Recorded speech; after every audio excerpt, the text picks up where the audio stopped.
Hello everyone, welcome to Mandy's Mess. I am Mandy and today I'm going to be showing you how to plan out your students' 4 years of high school.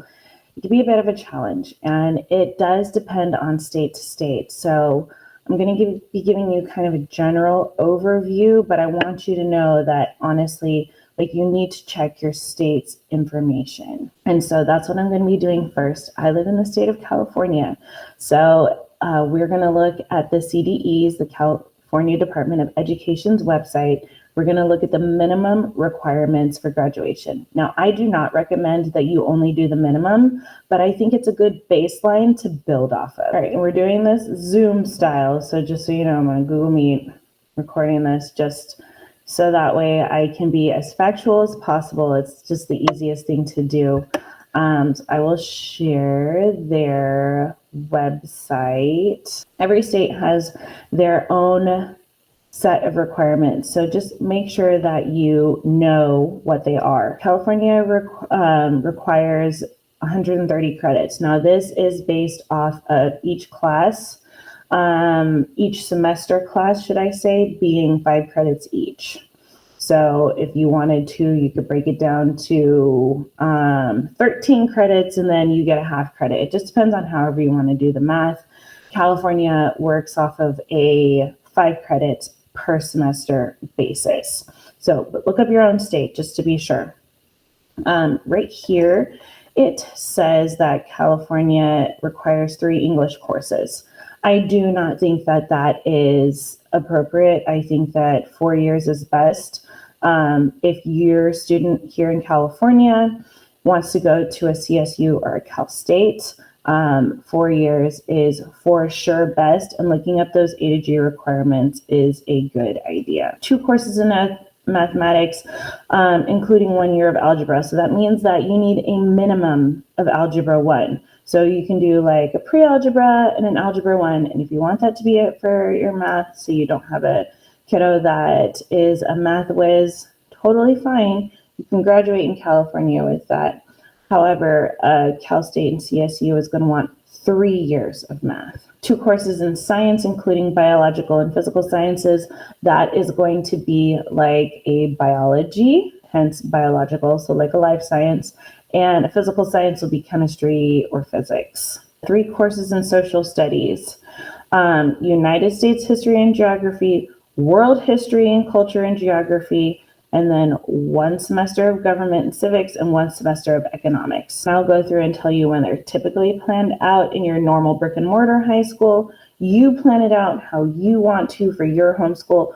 We are not doing it the typical way for our homeschool for my daughter. We have some special circumstances. She wants to graduate in 3 years, and we're just doing things a little differently, and I will explain later. 1 course in visual or performing arts, so that's like a dance class, an art class, or something along those lines.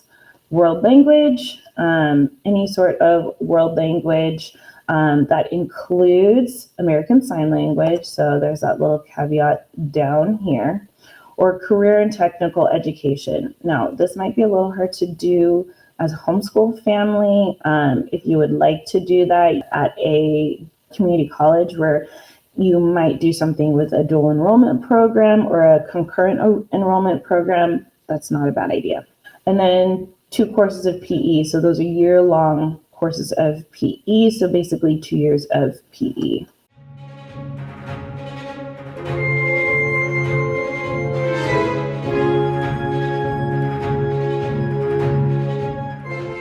So there is a caveat in the year 2029-2030. Your students are, if you're graduating in the year 2029-2030, your students will have to take an ethnic studies class. So just make sure you keep that on your radar. So if you're watching this right now in 2024, you're good, but next school year, unless your student is planning on graduating early, you're going to have to do an ethnic studies class to graduate here in California.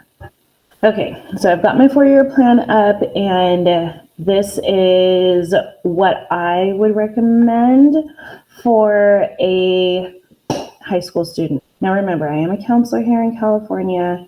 My school that I work for requires 220 credits. The school that Addison attends requires 260 credits. So there is a whole range of credits that you can do. Making sure that you have these minimums covered is probably the best thing for you to do. I do have a blank one of these where you don't actually have the requirements here. You just fill in what you want. This is just what I would kind of recommend. So here in English, so if you're doing 5 credits, here, just any English. It can be the good and the beautiful, it can be strong mind, it can be anything. So this is 9th grade. Math, say your student is starting at the traditional math spot, which is Algebra 1 or Integrated Math 1. My daughter's doing algebra, so I'm going to write in algebra.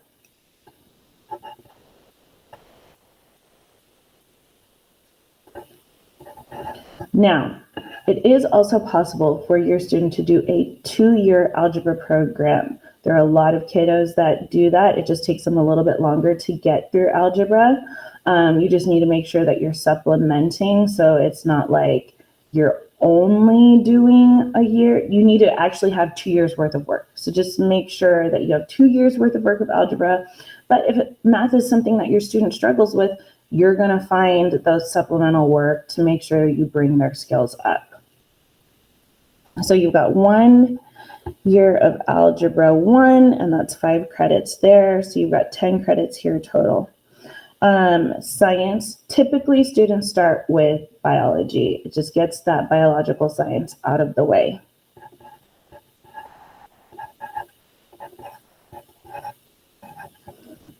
And then from there, social studies. Typically, students do not do a social studies their first year of high school at a brick and mortar school. Now, you can choose to do that if you would like to. Addison is doing it this year because she wants to, but you don't need to do that. I'm not actually going to put it on here because I want to show you what a typical schedule would look like. PE, you need to make sure, or health, you need to make sure that you really log this, because you can't just say, oh, they play football, or oh, they play baseball. Say they play like a travel sport, or oh, we are active, we like to hike. You need to actually document that. So just make sure that for your PE, you are documenting things, okay? So for my daughter, it's dance. But I literally have a Google Sheets where I mark all of her dance.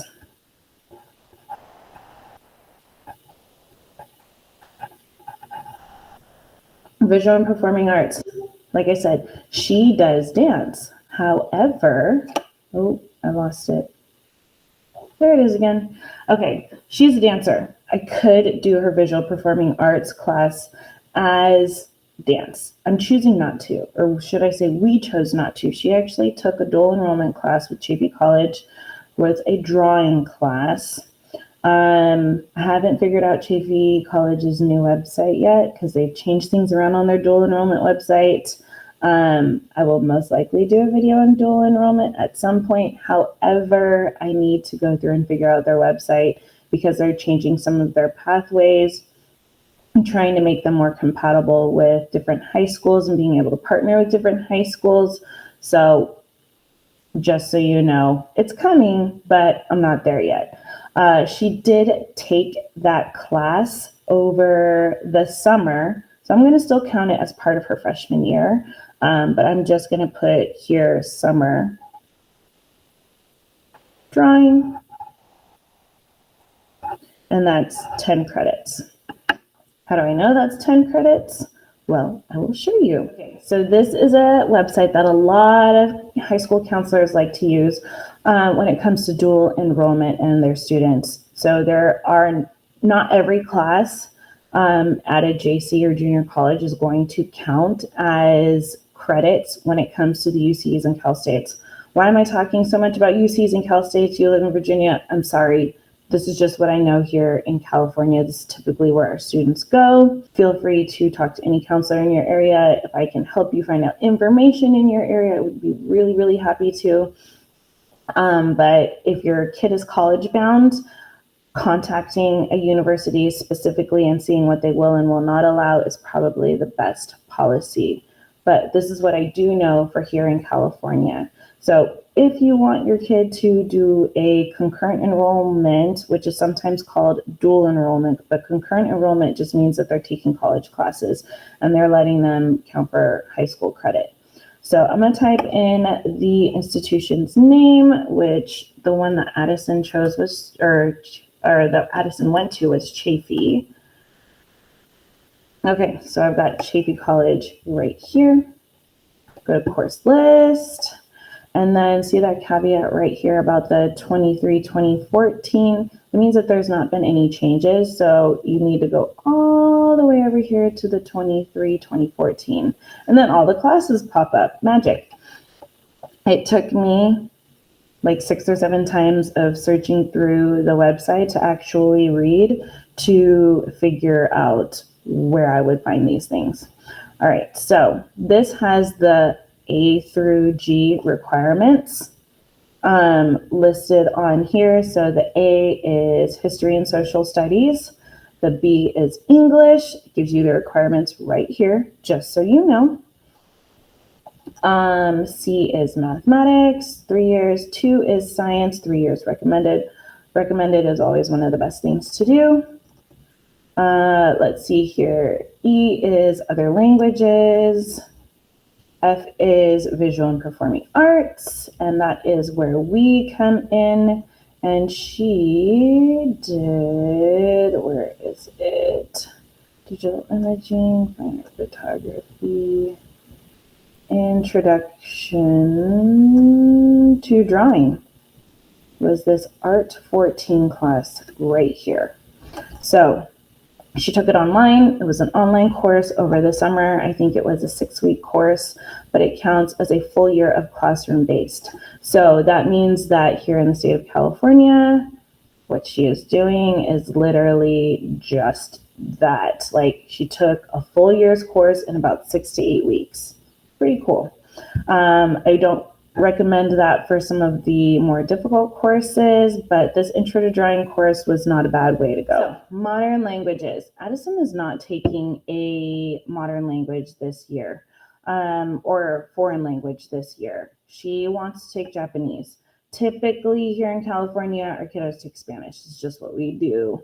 As I showed you on the CDE's website, you can take ASL or American Sign Language. You can take German. You can do whatever you want to do.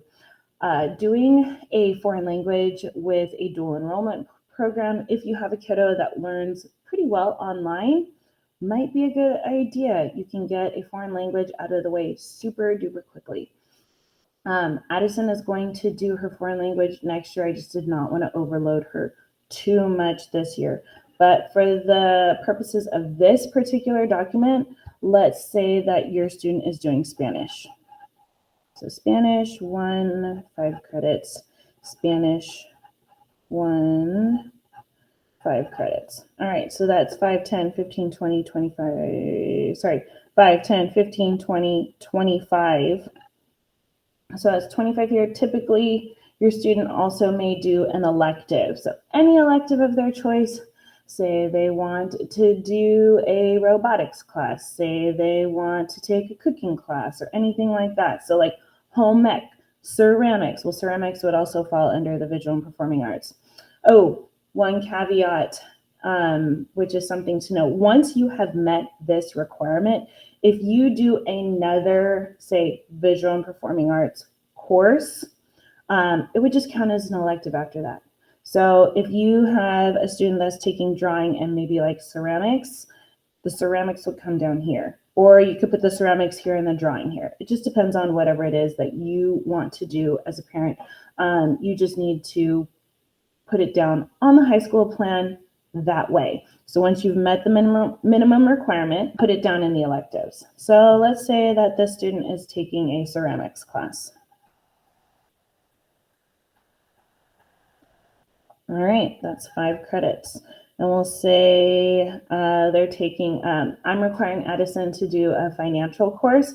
That was not on the CDE's website, but I think it is something that is going to go on there. So the financial course, I'm gonna put that here. So we're doing the Dave Ramsey financial or foundations in finances class. She's working her way very slowly through it, but nonetheless, she's working her way through it, and I'm giving her 5 credits for that. It's just a semester-long course. All right, so she's got 5, 10, 15, 20, 25, 30. So 30, well, technically 40 here with the drawing class. 5, 10, 15, 20, 25, 30. So far for her freshman year. Oh, you guys can't see that. There we go. So far for her freshman year, she's got about 70 credits. I'm just going to put a little 70 right there, just so that way I know what's going on. Okay, sophomore year. Sophomore year is a bit different, not hugely different, but it is a bit different. So sophomore year, things generally get kicked up a little bit. So you've got another English course, 5 English. Typically, if we're going the algebra route, you can't switch over to integrated math 2. So you're going to geometry. So I've got geometry. I can spell. Geometry is 5 credits each semester. And typically students do chemistry here for their science. It's not required. You can do physics if you want to, but for this, we're doing chem. Social studies. This is typically where social studies start. Students will start with world history here.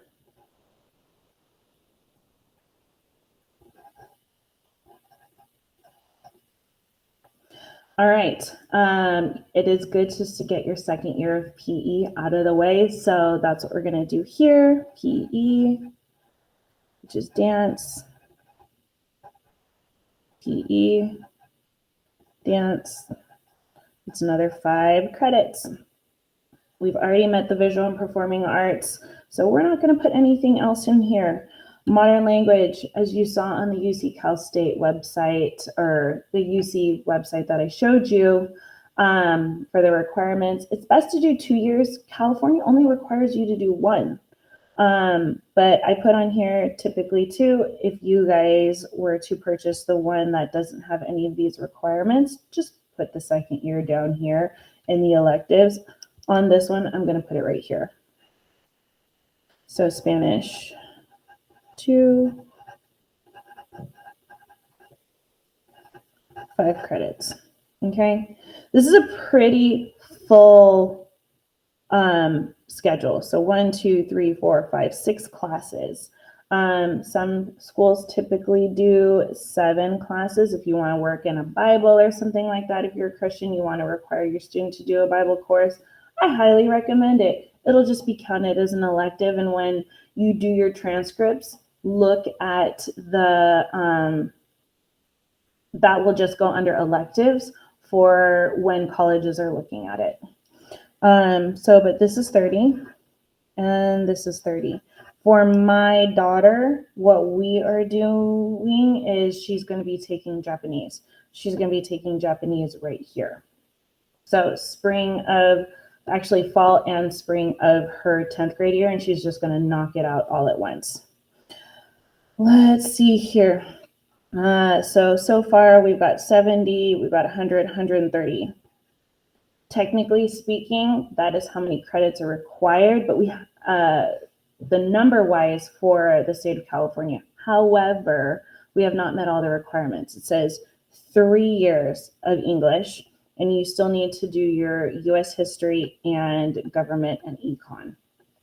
Okay, so completely up to you how you would structure it, but this is how I would recommend for a typical high school student. So you've got your English, 5 credits again. All right, if you want to do 3 years of math, I highly recommend it. Put them in an Algebra 2 or in some sort of financial math class. Sometimes those can actually be even a little bit harder, but it's completely up to you.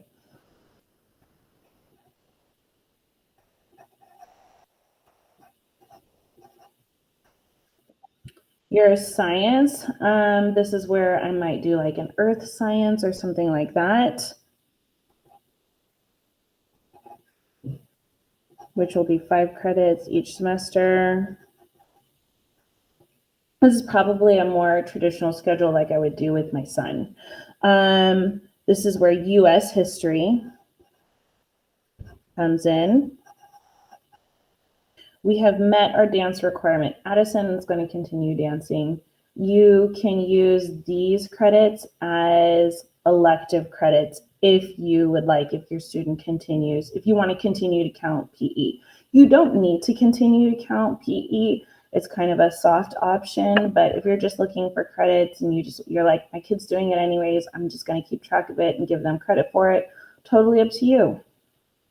So for Addison, we're going to continue with the PE.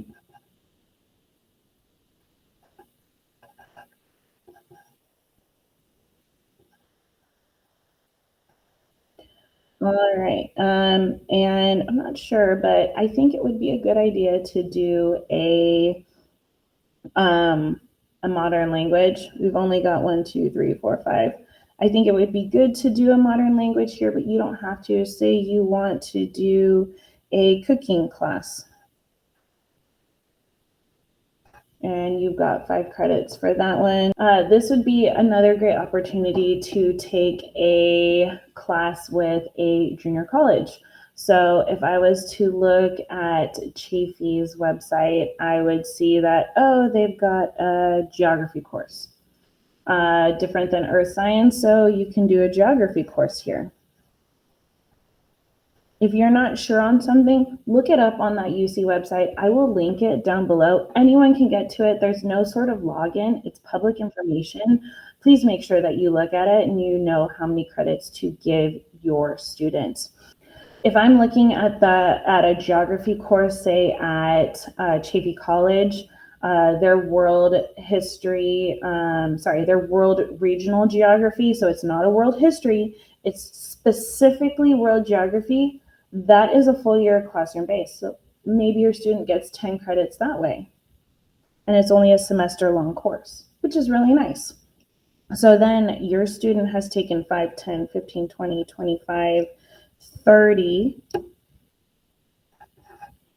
this semester.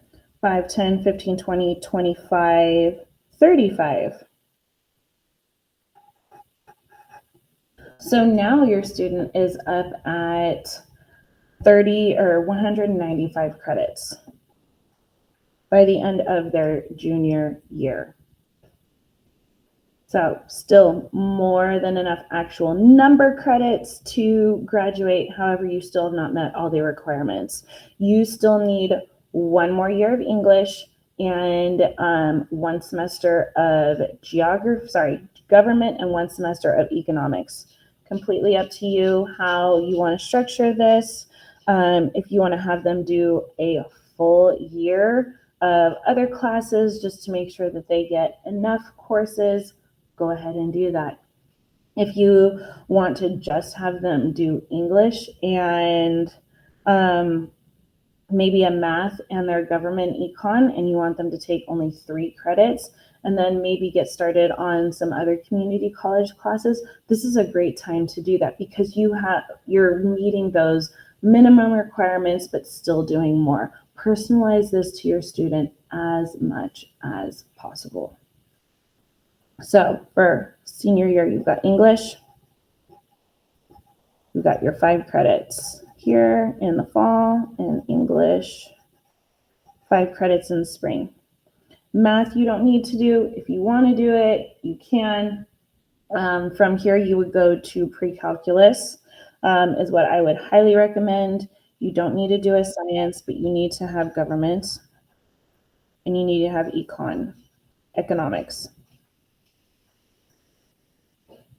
right? You don't need to do another year of PE. You've met your visual and performing arts. You've met your modern languages. So if you just want to do fun community college courses, great. A speech class is actually a really good idea to do. Or even, so say your student wants to get into real estate, have them take that real estate course their senior year, especially if it's their last semester of their senior year, so that way they can start studying for their license. Start thinking about or have those conversations with your student about what they want to do in the future. Obviously, things can change. I think we all probably went through some major changes. There are very few people that change their major. It's completely okay. But say they want to do a real estate. I'm just going to put real estate on here just because that's the one that came to mind. Okay, take that real estate course. It is not on the A to G list, so therefore we are going to give that just 5 credits. I hope that was helpful. So we've got 5, 10, 15 here, 5, 10, 15 here. All right, and after the 195, we add in another 30 credits. You've got 225 credits. It's a lot. This is only one plan. There are multiple ways that you can do this plan. Please comment down below any of your questions. I will also link, and I'll figure out how to pin in the comments, the link to my Etsy shop where I actually sell this 4-year plan. I'm available for any questions, or if you have any problems. Like I said, this is just California. Make sure you check your state's requirements. Personalize this plan to your student as much as possible. Make sure to like and subscribe, and I look forward to seeing you in my next video. Bye.